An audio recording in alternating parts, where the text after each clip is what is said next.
ভেজা ভেজা পরিবেশ, চারিদিকে শুকনো পাতা, তার ফাঁকে মায়াভরা চোখে তাকিয়ে আছে ছোট্ট এই বিশেষ প্রজাতির বিড়ালের বাচ্চা। না, এটা কোনো বিড়ালের বাচ্চা নয়, এটি বিড়াল পরিবারের সবচেয়ে ছোট এবং বিলুপ্তপ্রায় প্রজাতি রাস্টি স্পটেড ক্যাট।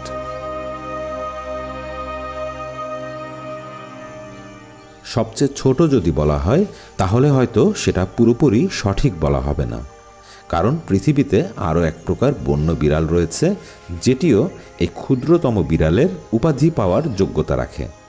বলছি ব্ল্যাক ফুটেড ক্যাট সম্পর্কে।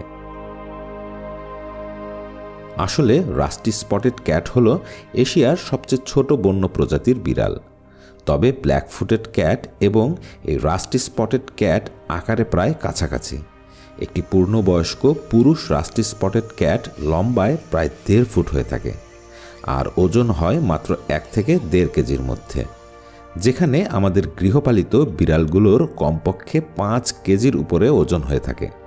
রাস্টি স্পটেড ক্যাট এশিয়ার সবথেকে ছোট বন্য বিড়াল, কারণ এর বাসস্থান আমাদের এশিয়া মহাদেশের ভারত, শ্রীলঙ্কা ও নেপালে। এরা পাথুরে এবং আর্দ্র বা ভেজা ও শুষ্ক পর্ণমোচী বনে, অর্থাৎ যে বনে বছরে একটি নির্দিষ্ট সময় পাতা ঝরে যায় তেমন বনে বসবাস করে। তাছাড়া এরা বিভিন্ন ঝোপঝাড় এবং তৃণভূমিতেও বিচরণ করে। এই বিড়ালের গায়ে মরিচার মতো রঙের দাগ রয়েছে, আর তাই একে মরিচার দাগযুক্ত বিড়াল বা রাস্টি স্পটেড ক্যাট নামে ডাকা হয়। এদের প্রধান ও প্রিয় খাবার ইঁদুর।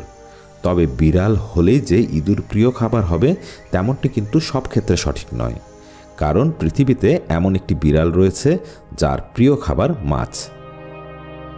তবে শুধু ইঁদুরই নয়, এরা কাঠবিড়াল, ছোট পাখি, ব্যাঙ, পোকামাকড় সহ টিকটিকির মতো ছোট ছোট প্রাণীও শিকার করে থাকে। এই বিড়ালটি দেখুন, একে দেখলেও অনেকেই একে ভুল করে রাস্টি স্পটেড ক্যাট মনে করে ভুল করতে পারেন। আসলে এর একটি কারণও রয়েছে। কিছুক্ষণ আগে আমি আরও একটি বন্য বিড়ালের কথা বলছিলাম যার প্রধান পছন্দের খাবারের তালিকায় রয়েছে মাছ। এটি সেই বিড়াল যার নাম ফিশিং ক্যাট, তবে এটি কিন্তু আকারে বেশ বড়। যাই হোক, এই দুই জাতের বিড়াল দেখতে প্রায় একই, কারণ এগুলো একটি বিশেষ বংশ হতে আলাদাভাবে ভিন্ন দুই জাতে ভাগ হয়ে গেছে। রাস্টি স্পটেড ক্যাট সর্বপ্রথম সেই বিশেষ জাত প্রিওনাইলুরাস হতে প্রথমে জিনগতভাবে বিচ্ছিন্ন হয় প্রায় 6.5 থেকে 3.5 মিলিয়ন বছর আগে। তারপর হয় ফ্ল্যাট হেডেড ক্যাট এবং ফিশিং ক্যাট। এই ফিশিং ক্যাট কিন্তু মাছ ধরায় খুবই দক্ষ। এর এই দক্ষতা নিয়ে আরেকটি ভিডিও করার ইচ্ছা আছে। রাস্টি স্পটেড ক্যাট মাটিতে গর্ত করে গর্ভধারণের প্রায় 70 দিন পর একটি বা দুটি বাচ্চা প্রসব করে, আর প্রতিটি বাচ্চার ওজন হয় মাত্র 60 গ্রাম থেকে 80 গ্রামের মতো।